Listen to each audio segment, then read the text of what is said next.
మోషే ఎర్ర సముద్రము నుండి జనులను చేయగా వారు షూరు అరణ్యములోనికి వెళ్ళి దానిలో 3 దినములు నడిచిరి. అచ్చట వారికి నీళ్లు దొరకలేదు. ఎర్ర సముద్రము దాటిన తర్వాత వారు షూరు అరణ్యములోనికి వెళ్ళి దానిలో 3 దినములు నడిచిరి. అచ్చట అరణ్యములో వారికి నీళ్లు దొరకలేదు. ఎవరికి? ఇజ్రాయేలీయులకి. హల్లెలూయా. వీరు ఎవరు అంటే గన యేసయ్య ఎన్నిక చేసుకోబడినటువంటి ప్రజలు, 12 గోత్రాల వారు. వీరికి ఏం దొరకలేదు? నీళ్లు దొరకలేదు. అంతలో వారు మారాకు చేరిరి. ఎక్కడికి చేరారు?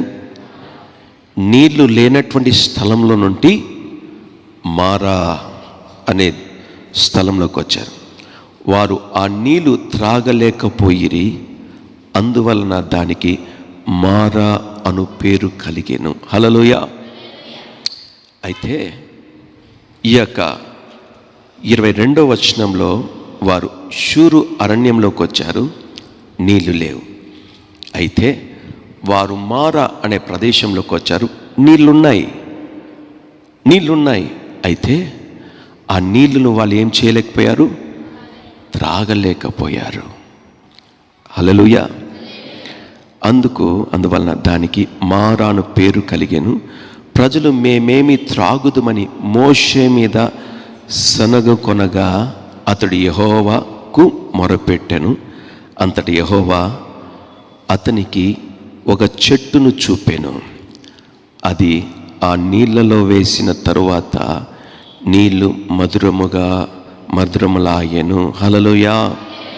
హల్లెలూయా. 3 విషయాలు ఇక్కడ కనబడుతున్నాయి. మొదటిది, ఈ యొక్క షూరు అరణ్యం 22వ వచన భాగంలో, తర్వాత 23వ వచనంలో మారా నీళ్లు లేనటువంటి స్థలంలో నుండి నీళ్ళున్న స్థలంలోనికి వీరు వచ్చారు. నీళ్ళున్నటువంటి స్థలంలోనికి వీరు వచ్చిన తర్వాత వీరికి ఆ నీళ్ళు త్రాగడానికి కావడం లేదు. ఎందుకు అది త్రాగడానికి వీలుగా లేదు అంటే గన ఆ నీళ్ళు ఏ రీతిగా ఉన్నాయి? ఏమిగా మారి ఉన్నది? చేదుగా ఉన్నది. హల్లెలూయా. ఆ నీళ్ళు ఏమిగా మారింది? చేదుగా ఉన్నటువంటి నీళ్ళు. అది మారా, అది చేదు. మారా అనగా దానికి అర్థం ఏంటంటే చేదు అని దానికి అర్థం. అయితే ఏమి నీళ్లు లేనటువంటి ప్రదేశంలో నుండి, స్థలంలో నుండి వాడు 3 రోజులు ప్రయాణమైన తర్వాత నీళ్లు లేని కారణాన్ని బట్టి వారు నీళ్ళున్నటువంటి స్థలంలోకి వచ్చారు. అది చేదు. అవి త్రాగడానికి వీలు లేనటువంటి. అయితే వారికి దరిదాపు 3 రోజులు పైగా వారి దాహము తీర్చబడలేదు. తీర్చేటటువంటి వారు లేరు. అయితే ఎంతమంది ప్రజలు వారు? 20 లక్షల మందికి పైగా ఉన్నటువంటి ప్రజలు వారు. అంతమందికి త్రాగడానికి నీళ్లు కావాలి అంటే, అంతమందికి నీళ్లు సరఫరా చేయాలంటే ఎన్ని లక్షల టన్నులు కావాలి? ఎన్ని వేల టన్నుల నీళ్లు, త్రాగునీరు కావాలి? మారాకు వచ్చిన తర్వాత త్రాగడానికి నీరున్నాయి, కానీ అది త్రాగే నీరు కాదు. అయితే వీరు ఏం చేస్తారంటే, ప్రజలు మోషేకి చెప్పవలసింది పోయి వీరు ఏం చేస్తున్నారు? మోషే మీద సనుగుతున్నారు, గొనుగుతున్నారు. చెప్పవలసింది పోయింది, తిట్టుకుంటున్నటువంటి వారు ప్రజలు.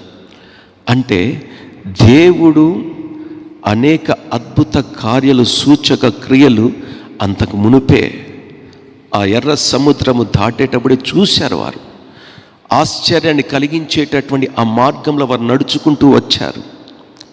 ఆ సముద్రము అది ఒక గోడలాగా ఇరువైపులా నిలబడి ఒక ఆరిన నేలగా వారికి కనపడినను కూడా దేవుని యొక్క మహోన్నతమైనటువంటి శక్తి వారు చూచినప్పటికీ కూడా ఈ ఫరో యొక్క సైన్యం వారిని చంపడానికి తిరిగి తీసుకొని వెళ్ళిపోవడానికి తిరిగి వచ్చినప్పుడు దేవుడు అక్కడ ఒక మేఘాన్ని అడ్డుగా వారికి చీకటి కలిగి చేసినటువంటి కార్యం చూసినప్పటికీ కూడా దేవుని మీద ఆధారపడవలసినటువంటి వీరు, దేవుని దగ్గర మొరపెట్టవలసినటువంటి వీరు ఏం చేస్తున్నారంటే, లేదా మోషేకి చెప్పవలసినటువంటి వీరు ఏం చేస్తున్నారంటే మోషే మీద సనుగుతున్నారు, మోషే మీద గొనుగుతున్నారు. నా ప్రియమైనటువంటి దేవుని బిడ్డలారా, ఆ విషయాన్ని మోషే గారు చూసి ఏం చేస్తున్నారు? యెహోవా దేవునికి మొరపెట్టారు. అందరూ చెప్తాం, యెహోవా దేవునికి హల్లెలూయా, హల్లెలూయా. యెహోవా దేవునికి మొరపెట్టాడు అని రాస్తాడు దేవుని యొక్క వాక్యం. నా ప్రియమైనటువంటి దేవుని బిడ్డలారా, యెహోవా దేవునికి మొరపెట్టగా దేవుడు అతనికి ఏం చేశాడంటే, ఆ పక్కన ఉన్నటువంటి ఒక చెట్టు ఉంది, ఆ ప్రక్కన ఉన్నటువంటి ఒక చెట్టు ఉంది. అంతటి యెహోవా అతనికి ఒక చెట్టును చూపాను. అది ఆ నీళ్ళలో వేసిన తరువాత నీళ్లు మధురములాయెను. హల్లెలూయా, హల్లెలూయా. అది ఆ నీళ్ళలో వేసిన తర్వాత ఒక కర్ర నీళ్ళల్లో వేసిన తర్వాత మధురంగా మార్చబడ్డది. ఆ కర్ర వేయక మునుపు అది చేదు అనుభవం, త్రాగడానికి వీలు లేనటువంటి కార్యం. అది చేదైనటువంటి నీళ్ళు, ఉప్పు కలిగినటువంటి నీరు ఎవరైనా తాగుతామా? అది మన నాలుకకు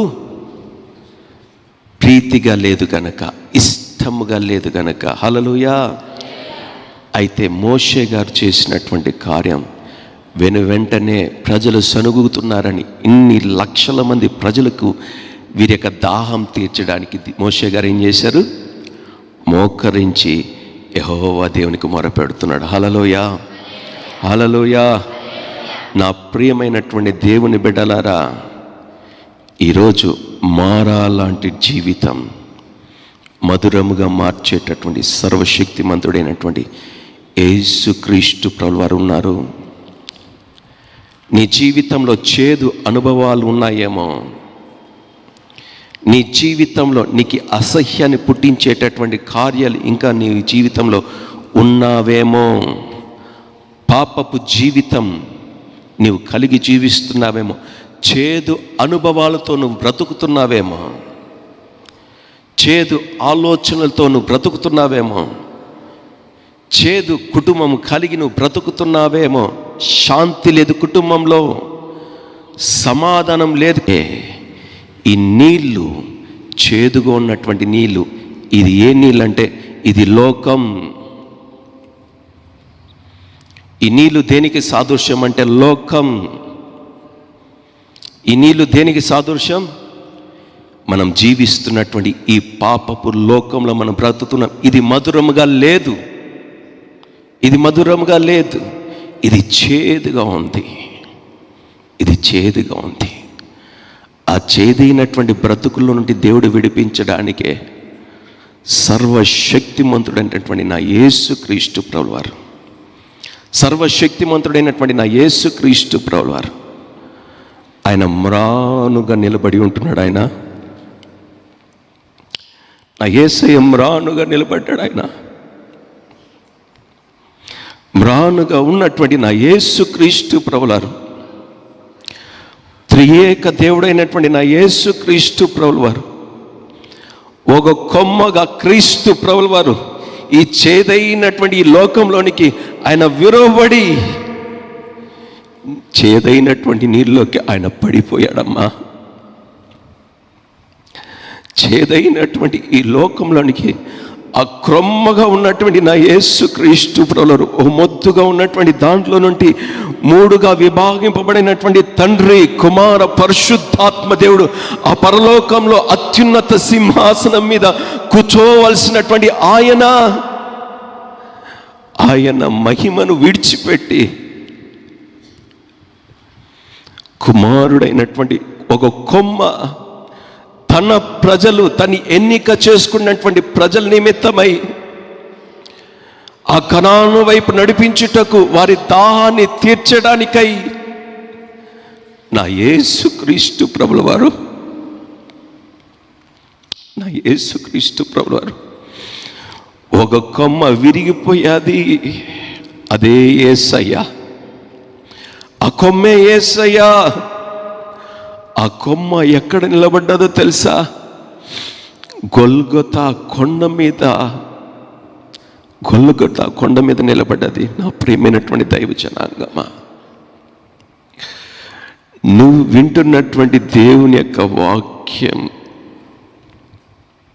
సర్వశక్తిమంతుడైనటువంటి యేసుక్రీస్తు ప్రభువారి యొక్క ప్రతి మాట కూడా శ్రేష్టమైనటువంటిది. అది శ్రేష్టమైనటువంటిది.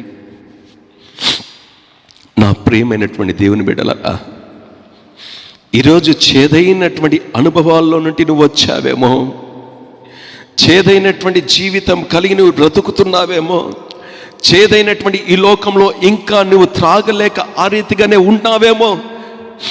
అయితే నువ్వు చేయవలసినటువంటి కార్యం ఏంటో తెలుసా?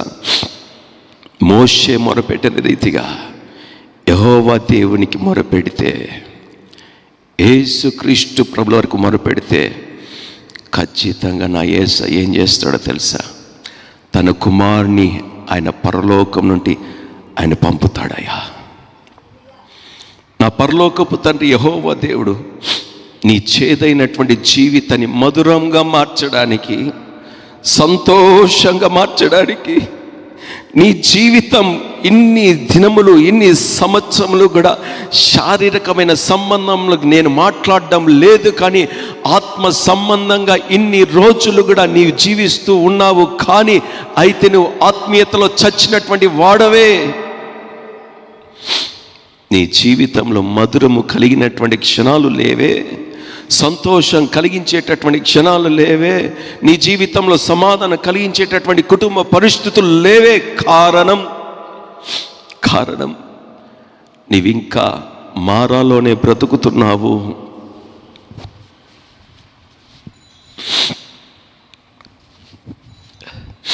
నా ప్రియమైనటువంటి దేవుని బిడ్డలారా, నీ బ్రతుకు ఇంకా మారాలోనే ఉంటుంది. నీ జీవితం ఇంకా మారాలోనే బ్రతుకుతున్నావేమో. నా ప్రియమైనటువంటి దేవుని బిడ్డలారా, మారాలాంటి జీవితం అనేక మంది సంఘంలో ఇంకా కలిగి ఉన్నారు. మారాలాంటి బ్రతుకు ఇంకా సంఘంలో కలిగి ఉంటున్నారు, జీవిస్తున్నారు. లోబడేది లేదు, వాక్యం వినేది లేదు. ఇది నాకు కాదు, ఇది మారా, నీ జీవితం మారా. మార్పు లేనటువంటి జీవితం కలిగినటువంటి ప్రతి వారు కూడా చేదైనటువంటి అనుభవాల్లో నడుస్తున్నటువంటి వారే. చేదైనటువంటి అనుభవం నీవు కలిగి ఉన్నావంటే, నీ ప్రయాణంలో ఎక్కడ ఆగిపోయి ఉన్నావంటే మారాలో ఆగిపోయావు. నా ప్రియమైనటువంటి దేవుని జనాంగమా, ఈరోజు దేవుని యొక్క వాక్యాన్ని వింటున్నటువంటి నీ జీవితంలో నువ్వు యేసయ్యకి, యెహోవా దేవునికి మొరపెట్టేవాడుగా ఉండాలి.